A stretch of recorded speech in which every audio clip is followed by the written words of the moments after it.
देखिए आपका अगला क्वेश्चन यानी लास्ट क्वेश्चन इस चैप्टर का 22 नंबर क्वेश्चन क्या कहता है, ध्यान दीजिए।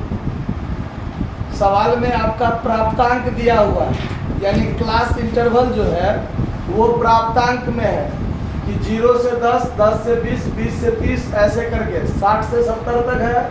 और फ्रीक्वेंसी जो है वो है छात्रों की संख्या, यानी 10 से 0 से 10 अंक जो मिला है वो 9 छात्रों को मिला है और 10 से 20 अंक 11 छात्रों को मिला है, इस टाइप से है। और प्रश्न पूछ रहा है कि मध्य के 30% छात्रों के प्राप्तांक की सीमा ज्ञात कीजिए, जबकि प्रश्न में दिया हुआ है माध्य के। ठीक है, तो माध्य मतलब मीन वाला चीज नहीं समझ जाइएगा, मध्य वाला यानी मिडिल में जो 30% छात्र हैं उसके प्राप्तांकों का सीमा बताइए। अब सीमा क्या होता है वो बताइए। अगर मान लीजिए हम यहाँ से यहाँ तक एक रेखा खींचे हैं तो इसका सीमा, एक सीमा ये हुआ और एक सीमा ये हुआ, मतलब जिसके बाद वो समाप्त हो जाता है वो सीमा कहलाता है, यही चीज है। अब यहाँ है कि बीच के 30% छात्रों के प्राप्तांक का सीमा बताइए। तो बीच के 30% छात्र कहाँ से कहाँ तक होंगे ये चीज समझिए। प्रतिशत वाली बात है तो हम एक रेखा खींचते हैं, इस रेखा पर मान के चलते हैं कि टोटल यहाँ से यहाँ तक 100 छात्र हैं। कितने छात्र हैं? 100 छात्र हैं। ठीक है, 100 छात्रों का ये हम लाइन खींचे हैं। इसमें बीच के, ठीक बीच के अगर हम 30% छात्र लेंगे तो ध्यान दीजिए, बीच के अगर हम कहीं भी 30% छात्र यहाँ आ जाएगा, छात्र यहाँ आ जाएगा, ठीक है, तो 100 में से बीच में 30 छात्र यहाँ आ गए तो इधर और इधर कितना कितना छात्र रहेगा, यानी इस 30 को छोड़ के इस साइड और इस साइड को मिला के टोटल 70 को छात्र बचेगा 70 छात्र। और 70 छात्र का आप आधा कर दीजिए तो यानी 35 छात्र इधर हो जाएंगे और 35 छात्र इधर हो जाएंगे कि नहीं हो जाएंगे? तो बीच वाला 30% छात्र आ गया ना ये। अब इसका ये सीमा कितना होगा और इसका ये सीमा कितना होगा, आपको ये पूछ रहा है। तो बात पर ध्यान दीजिए, 0 से 35 आगे बढ़िएगा तो यहाँ पर 35 होगा और चूंकि ये 100 छात्रों पर आधारित है तो ये शतमक के आधार पर होगा, यानी P35 आपको ज्ञात करना है पहला सीमा निकालने के लिए।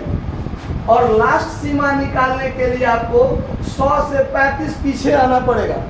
ये 100 है ना और ये 0 था, तो 0 से 35 आगे बढ़िएगा तो P35 यहाँ निकालना पड़ेगा। और यहाँ 100 है और 100 से पीछे जाइएगा 35, तो यहाँ पर आपको P65 निकालना पड़ेगा। तो बीच के 30% छात्रों का जो सीमा होगा वो कौन कौन सा सीमा होगा? तो फर्स्ट सीमा होगा P35 और लास्ट सीमा होगा P65। यानी इस प्रश्न में आपको ज्ञात करना है P35 कितना होगा ये ज्ञात करना है और P65 कितना होगा ये ज्ञात करना है। आया बात समझ में? अब आप लोगों को क्वेश्चन समझ में आ गया होगा कि अब कैसे बनेगा, इसमें तो कोई दिक्कत नहीं। चलिए पूरा बना के देखते हैं। फॉर P35 ये ज्ञात करना है तो पहले स्मॉल 35 ज्ञात करेंगे। तो स्मॉल 35 निकालने के लिए n/100 करने से पहले यहाँ 35 से गुना करना पड़ेगा। अब n का वैल्यू कहाँ से निकलेगा? वो CF से निकलेगा टोटल। तो आइए CF निकालते हैं। 9, 11, 20, 27, 47 और ये करेंगे तो हो जाएगा 103, 133, 158 और 164 होगा ना। अब चलिए इसको थोड़ा ठीक से लिख लेते हैं। तो यहाँ हो जाएगा 35n/100। अब 35 गुने n का मान 164, यानी टोटल ये जो आया है यही ना यहाँ आएगा, और बट्टा में कितना 100। अब इसको आप काटिएगा, 5 से काटिएगा, 5 सत्ते 5 से काटिएगा 20 होगा। फिर 2 से काटिएगा 10 और 2 से काटिएगा 82, गुना कर दीजिए 7 दूना 14, हाथ में 8 सत्ते 56, 1 57/10। ये हटेगा, यहाँ आ जाएगा दशमलव 57.4वां पद। ये आया समझ में, 57.4वां पद। अब लिखिएगा, चूंकि 57.4वां पद CF के किस में शामिल होगा? तो 103 में शामिल होगा, 103 में शामिल होगा।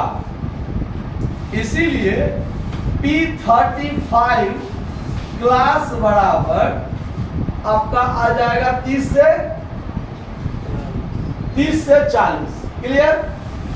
अब यहाँ L1 बराबर 30, I बराबर अंतर कितना 10, F बराबर इसका अपना कितना है 56, छोटका P 35 बराबर 57.4 और फिर C बराबर इससे ठीक ऊपर वाला जो है 47। ये समझने में कोई दिक्कत हो रहा है? अब आइए, अब आपको निकालना है P35 बराबर L1 प्लस I/F इंटू छोटका P 35 माइनस क्या C। L1 कितना 30 प्लस 10/56 इंटू 57.4 माइनस 47। ठीक है, 30 प्लस 10 गुने ये घटा के कितना आ जाएगा 10.56। 30 प्लस इसको गुना कीजिएगा तो 104/56 आ जाएगा। तो 30 प्लस 10.4 में 56 से भाग दीजिए 1.85 जोड़िएगा तो 31.85। ये P35 का आंसर हुआ है। सवाल में आंसर है ना? चलिए, कितना आया है आंसर? 8.6 है। तो दशमलव के बाद कितना है वो देखिए, यहाँ पर 7 है। तो स्वाभाविक बात है, ये 5 या 5 से ज्यादा है तो हम इसको क्या कह सकते हैं 6 कह सकते हैं कि नहीं कह सकते हैं? ये दशमलव का नियम है। अब चलिए, अब हम निकालेंगे फॉर P65। तो इसके लिए भी पहला काम क्या है, छोटका वाला P65 निकालना है। तो यहाँ हो जाएगा 65N और बट्टा में 100। तो 65 गुने 164/100। अब उतना काट खोट नहीं कीजिए, इसको हटा के यहाँ दशमलव कर दीजिए और 65 गुने 1.64 कीजिए, कितना होता है 106 सीधे 6 है ना। उसके बाद 6 के बाद कुछ नहीं ना है। चलिए, क्योंकि दशमलव के बाद अगर 2-4 आइटम होगा तो उसके आधार पर दशमलव का कुछ मान बदल जाता है बाद में, इसीलिए पूछ लिए।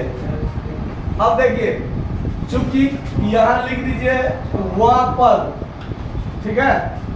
अब होगा 106.6वां पद CF के 133 में शामिल होगा, 133 में शामिल है।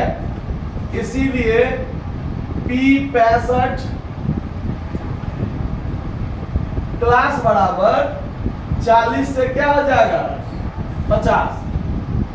L1 बराबर 40, I बराबर अंतर 10, F बराबर इसका अपना 30, छोटका P65 बराबर 106.6 और C बराबर इसका C हो जाएगा 130। अब लिखिए P65 बराबर L1 प्लस I/F इंटू छोटका P65 माइनस C। तो L1 का मान कितना था 40 प्लस 10/30 गुने 106.6 माइनस 103 होगा।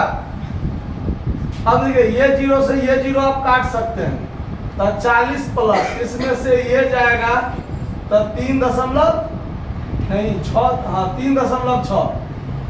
अब बट्टा में यहाँ क्या आ गया 3, तो 40 प्लस 1 क्या हो जाएगा 2, तो 41.2 हो जाएगा P65 है आंसर। कोई दिक्कत समझ में आया बात? समझ में आ गया हो तो धन्यवाद, नोट कर लीजिए।